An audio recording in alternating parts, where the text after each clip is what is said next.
All right. Well, we've got Kelly Keaschall with us for the third episode of our Supporting Leaders podcast. And Kelly is the Chief Operating Officer at Hueber DeKalb Feeds. And so, Kelly, how many years have you been there? And what exactly is a Chief Operating Officer? Okay. Well, I've been here since 1982. So I'm 39 years in this office, and as Chief Operating Officer for Hueber DeKalb Feeds, I oversee all the divisions that we operate out of the Rock Falls locations where I'm at. And we have basically, we have several divisions. We have our feed division that we have, which is our main division. Then we have a byproducts division where we sell wet distillers grains and soybean meal and those type of things to our customers. And we have a consulting division that we operate under Corn Belt Livestock Services, which allows us to reach outside of our immediate trade area. And then the last thing that we have, the fourth thing, is we have a weaned pig placement business that we do, which is a contractual arrangement between sow centers and finishers who want to buy a early weaned pig. So those are the four divisions, and people report to me from all four of those divisions. Wow. So, I mean, that seems like quite the breadth of an operation there. And in your current role of Chief Operating Officer, so do you supervise the people who manage each of those different operations? What's the day-to-day look like for you? My day-to-day differs every day. I have a field staff that makes my day change every day, and that's my job is to keep those guys moving forward, taking care of customers, working on prospects, doing those type of things, making sure that we're keeping the engine running is what I view my job, and it changes from day to day, and it's about making decisions of what we're going to do next, and you know, I got a good crew of people that I work under or work with, and you know, I basically just support them. You know, my predecessor always told me just hire good people, support them, and get out of their way. And that's kind of my approach to. I try to offer a lot of authority to our people so the decisions can be made as close as they can to the producer or our producers, our customer. I'd say that's great. I've heard that too. Just hire good people and get the heck out of their way. So I'm curious, in, 39 years, you probably have a system, a process, or, how do you make sure that you're hiring good people? I'm sure there at the facility, there's a specific culture. And so how do you make sure that who you're going to hire next really fits in with the work that you do and the culture there? Well, it's tough to hire people that already have your culture. Okay, you're going to want to line up someone that you think is moldable and that you can get to work and fit within your culture, because it's tough to find the people that are already trained and set up and ready to go and whatnot. Yeah, you can find them, but everybody wants to keep those people. They're hard to pry away from someone else, and so it varies a lot in terms of the type of person that we're trying to hire. If it's one of our technical people for the field, and we have about 15 of those people out in the country that are working, and in some of those we have several PhDs and several master's people in those positions. And in those, it's about just internal networking, and whether it's your business or my business, we may think it's a big business, but if I know 10 people, between those 10 people and me, we know an awful lot of the people within our industry. So when we need to hire someone with those technical skills and those type of things, we have more success networking within the people we know. Some of those are university people, and it might be someone young coming out through their system, but we've hired people there before, and they kind of know what we're looking for. We also know a lot of people within the industry that may, do a good job, and maybe they're overregulated by some other entities, and we offer our staff a lot of freedom and stuff. So, you just got to keep your ear open to what's going on out there. And to me, at least from the technical standpoint, recruiting those people is a 365-day job. You know, when you're out some places, a meeting, when you're on the phone, when you're, you know, you always got to be thinking of who do I need to hire next, particularly in those type of positions, you know.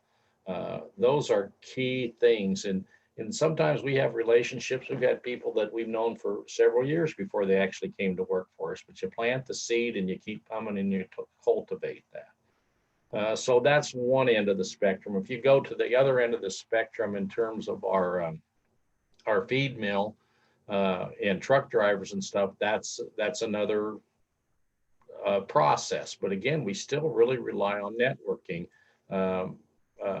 because we get a lot of employees through our current employees.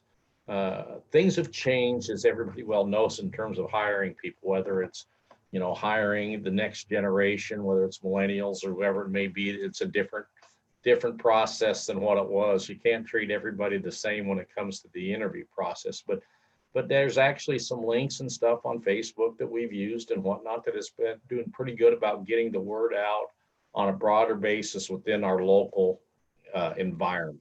You know, the Facebook type of issues work better than the newspaper. They work better than, we've had more success than that. Now, you also get a lot of stuff that you have to sort out and stuff when you go that route. But you know, hiring people is such an important part of what you do, but it's also the toughest part. If you sat there and told me that I had to go out and hire, if I had 4 field people retiring and I had to go hire 4 field people in the next quarter, that would be the toughest job I would ever have. I mean, it's tough to find good people.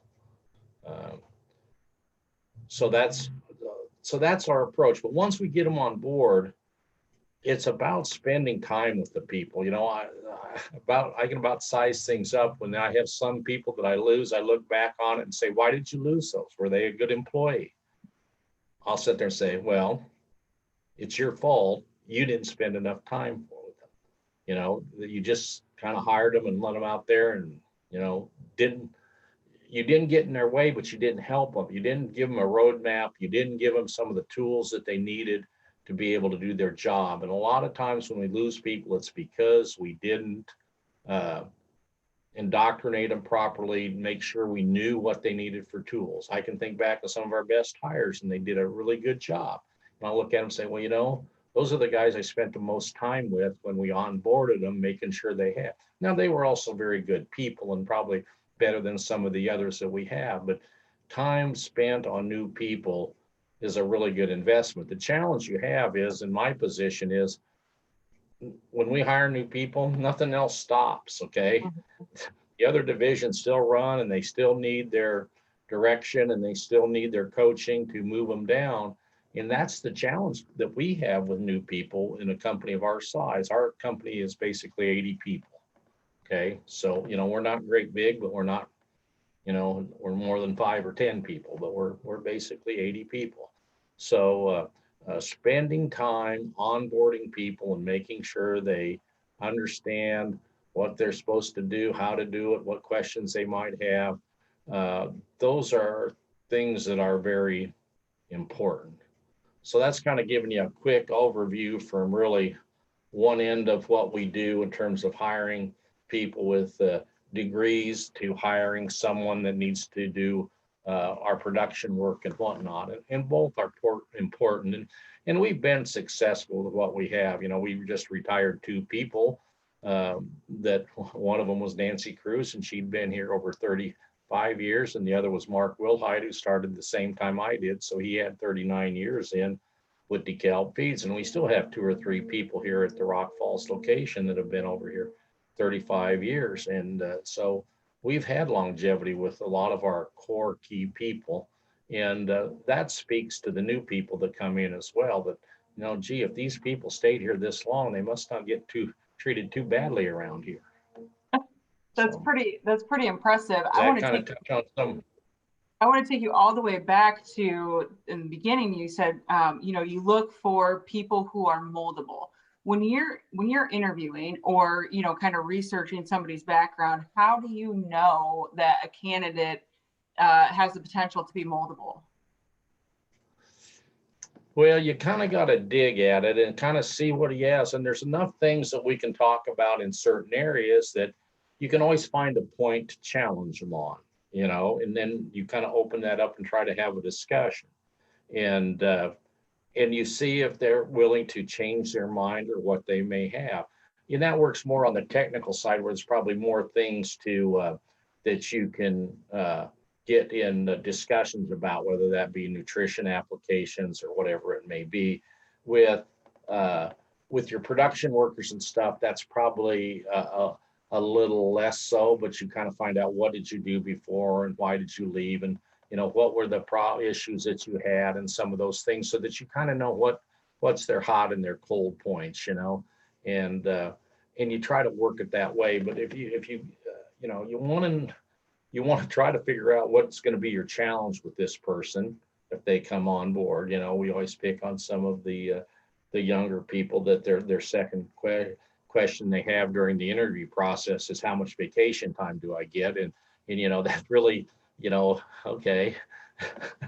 It takes you down a path, and it gives you an idea where you're at with these guys. And so you got to work around that. And again, people are different. You can't expect them to be, and if you're always trying to hire someone that's yourself, you're in trouble. If you think that's a good model, you've got to be open to who's there. But we've hired, we're not always successful with who we hire. I like to think we win more than we lose some. And the other thing that I guess, when it comes to managing personnel, when you front end load it and do it right with these people, you got to figure out early on with some of our people. Some of our people, we give plenty of time to figure out where they're at. And sometimes it ends up in termination. And there's a couple young people, and I've told them when they've left. I've known when they leave, did they go to a better job or not? Several of them did, and all you got to do is wish them well and congratulate them, and they go on.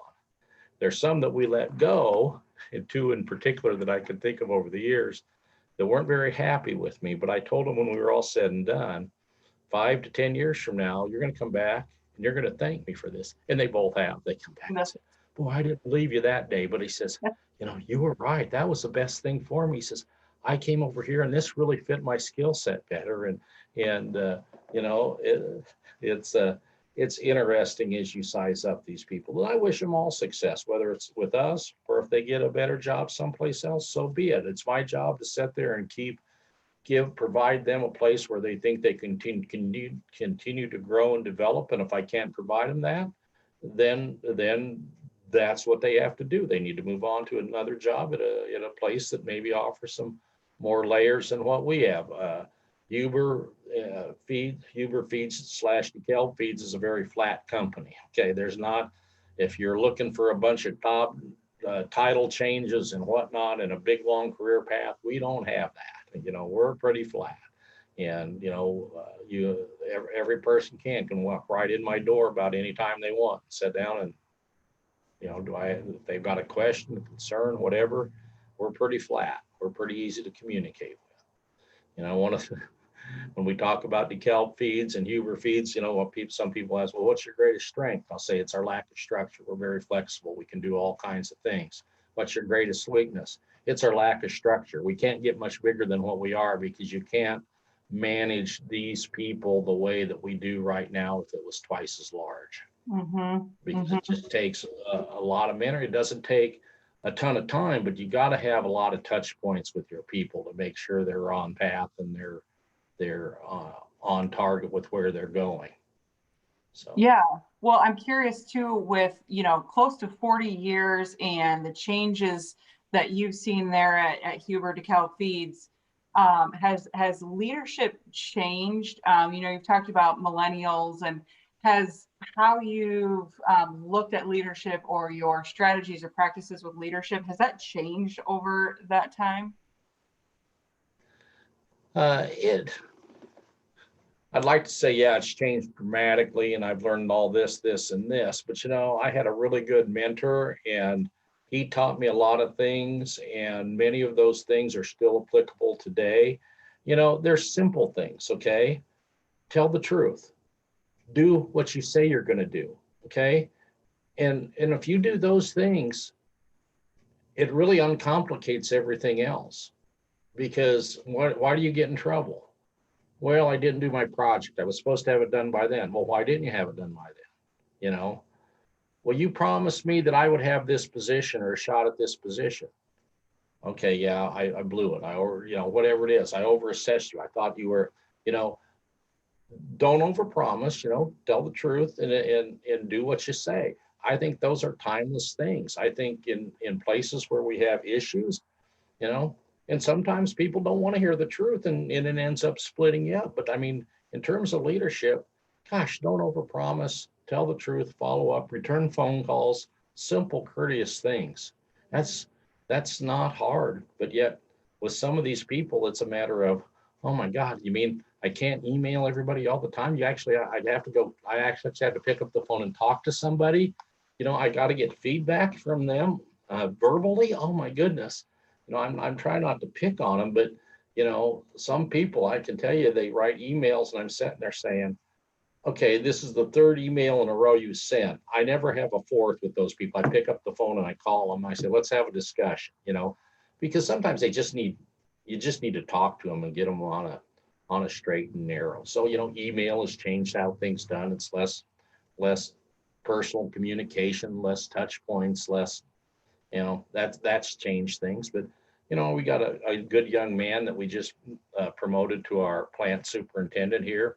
And he's only like 27 years old, but he did a good job with his leadership in terms of developing. We could see it early on, and we kind of fueled him to get to this point. And then you kind of had to prepare some of those others that have been here 20 years ago, that there have been 20 years or more here, that young guy that's only been here 5 or 6 years is going to be their new boss. So you got to deal with those type of things as well. But again, we knew when the one person that was going to retire that started with me, that had been here 39 years, he gave us good notice. We had a good plan, and we made it work. Yeah. Kelly, you have shared so much in such a short amount of time. I told you at the beginning, I said, usually I try and shoot for 20 minutes. My research shows that that's about as much attention span as people have for podcasts. And I feel like we have just brushed the surface of things I want to ask you more about. And I just feel like there's just so much wisdom that you have from, that much time spent in your role there. So I guess as we, finish out the interview, Kelly, is there anything else that you want to share about leadership or lessons learned, or, just advice for people that are currently serving in a leadership role? Okay, well, I touched on it briefly, but I think this is a very important thing is if you're going to give people responsibility, you have to give them authority. Okay, you can't give them responsibility and then they're coming back to you every time. Well, okay, is this okay to do this? No, you've got to empower them. And yeah, sometimes you're going to get a tuition bill on them because they're going to make something that's the mistake, or you may make something that you think is a mistake and turns out to be a pretty good idea, and you end up learning from everybody on the deal. But sometimes you just got to let some people, go out and do it their way and see what they do. But you've got to empower people. People don't work very well with handcuffs on them. So, that's one of the things that I think is important as well.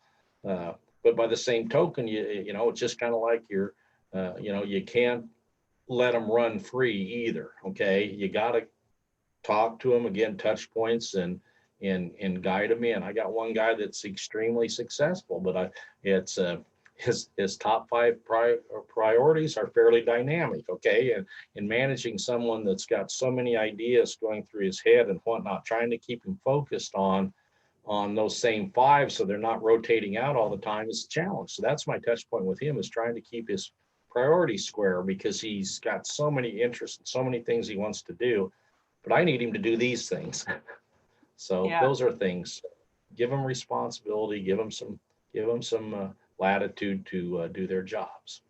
Well, that's great advice. And I know, Kelly, your job can be so technical, I'm sure at times, but just listening to you talk about that human side and talking about the leadership side and your perspective has been just really refreshing. And so I appreciate you being part of the podcast, Kelly. And I really appreciate your time this afternoon. Well, thank you, Lisa. I was glad to participate. So good Yep. luck with your project here, okay? Thank